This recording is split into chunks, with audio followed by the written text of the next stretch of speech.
Last year, Americans ate more than 380 million donuts. Sounds crazy, huh? And with today being National Donut Day, I thought I'd share one of my favorite go-to recipes that highlights donuts in a whole new way.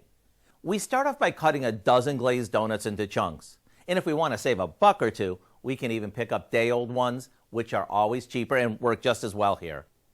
After tossing in some raisins, we pour on a mixture that we made by combining some sweetened condensed milk, a couple of eggs, a bit of vanilla, a little cinnamon, and a pinch of salt. Once that sits for about 5 minutes, we pour it into a baking dish, cover it with foil, and pop it in the oven. And after about 40 minutes, we'll uncover it and let it finish baking until the center is set. When this comes out of the oven all bubbling hot, we drizzle it with a 2-ingredient glaze and get ready for some good eating. So here's what I suggest. Go online and get the recipe for what we call donut bread pudding as a way to celebrate National Donut Day today, or really any day. And if you're wondering how many calories it has, don't ask. I'm Howard with Kelly in the Mr. Food Test Kitchen, where today we found a donut lover's way for you to say, ooh, it's so good. You love them donuts. Delicious.